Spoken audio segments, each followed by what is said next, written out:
Hello students, this is the lecture of class 10 subject maths exercise 13.1. Today we will solve our next example of this exercise. So example third is a wooden toy rocket is in the shape of the coin mounted on a cylinder as shown in the figure.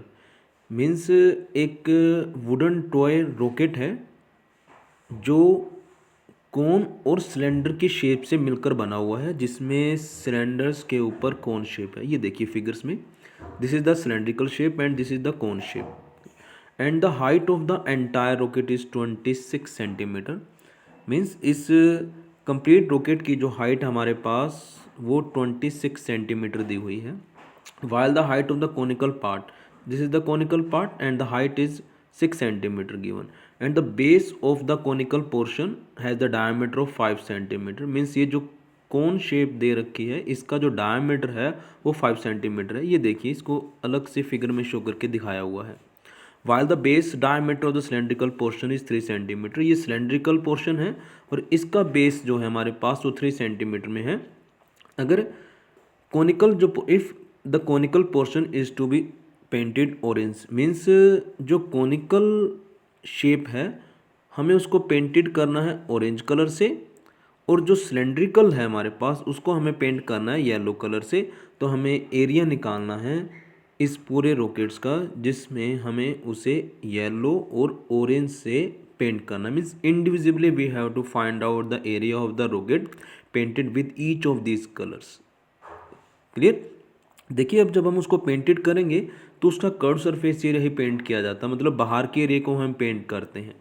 तो we can say that we have to find out the curve surface area of the like cone. अगर हम orange की बात करते हैं, पहले हम conical का फाइंड आउट करें तो इसमें देखिए हम क्या करेंगे, जो एरिया हमें ऑरेंज पेंटेड करना है उसमें area curve surface area of कौन, मीन्स इस कौन का कर्व सरफेस एरिया ले लेते हैं। बेस एरिया ऑफ द कौन का जो बेस एरिया बना हुआ है वो ले लिया जाएगा, minus base area of the cylinder. देखिए, हमने जो कोन को एक सिलेंडर के ऊपर रखा हुआ है, इसका मतलब ये होगा कि जो कोन जो पेंटेड करना है उसका कर्व सरफेस एरिया और उसके बेस एरिया को ऐड करके जब हम सिलेंडर का बेस एरिया माइनस कर देंगे तो हमारे पास एरिया वो आ जाएगा जिसको हमने ऑरेंज पेंटेड करना है। Clear? So that the curve surface area of the cone plus base area of the cone minus base area of the cylinder. So curve surface area of the cone is pi r l plus base area of the cone pi r square and base area of the cylinder that is pi r dash square, because r and r dash are two different radii of the cone and the cylindrical। Clear? Now देखिए, अब हमें यहाँ पे l की value हमें दे नहीं रखी है, तो first we have to find out the value of l।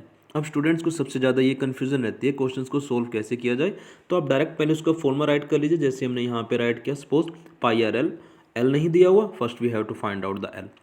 So how will we find it l, that is like this root r square plus h square. अब देखिए, कंप्लीट हाइट हमारे पास है 26 है ये, और यहाँ तक हमारे पास 6 दे ही रखी है, और इसकी जो रेडियस है हमारे पास इस कॉनिकल की वो 5 सेंटीमीटर है, जो डायमीटर में दे रखी है sorry.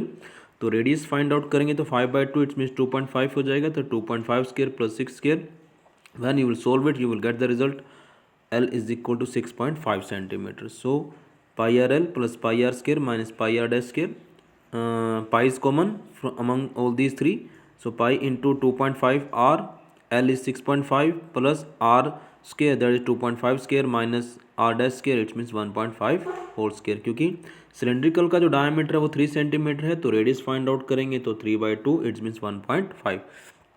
Now when you will solve it you will get the result 63.585 centimeter square। clear? Now similarly find the area of the painted yellow। now curved surface area of the cylinder plus area of one base of the cylinder, means curve surface area cylinders का और उसका base area, क्योंकि ये part तो ऊपर cover हो चुका है इसलिए हमें इसको फाइंड आउट नहीं करना है, ध्यान रखना है यहाँ पर इस बात को। So curve surface area of cylinder plus area one base of the cylinder. So curve surface area is 2 pi R H and plus base area that is pi are square. ये हमारे पास जनरली फॉर्मूला आता है, but here we use radius R dash.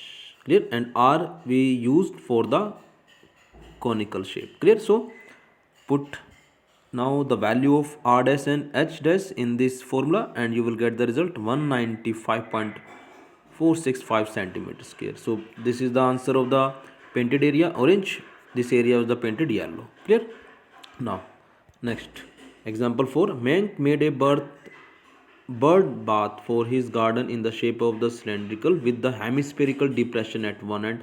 The height of the cylindrical is 1.45 meter and the radius is 30 centimetre. Find the total surface area of the bird bath. देखिए एक Menk नाम का कोई person है जो एक बर्ड बाथ बनाना चाहता है, मतलब कि बर्ड्स के लिए बाथ बनाना चाहता है ताकि वो उसमें वाटर पी सकें या उसमें नहा सके एट्सेट्रा. उसकी जो शेप दे रखी है वो सिलेंड्रिकल है. ये देखिए ये सिलेंड्रिकल शेप्स दे रखी है और उसमें एक हेमिस्फेरिकल डिप्रेशन दे रखा है, मतलब नीचे की तरफ एक हेमिस्फेरिकल पोर्शन बना रखा है. और जो हाइट दे रखी है हमारे पास इस कंप्लीट सिलेंडर की वो 1.45 मीटर है और जो इसकी रेडियस है हमारे पास वो 30 सेंटीमीटर है. हमने total surface area bird bath का निकालना है. ध्यान रखना है इसका जो स्टैंड दे रखा है हमने इसको यूज़ नहीं करना है, ये हमारे इसमें कंसेप्ट में यूज़ नहीं होगा. ध्यान रखना इस बात का. So now let the h height of the cylinder, r is the radius.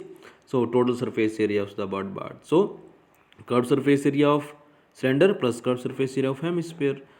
Now curved surface area of cylinder is 2 pi rh and the curved surface area of hemisphere that is a 2 pi r square.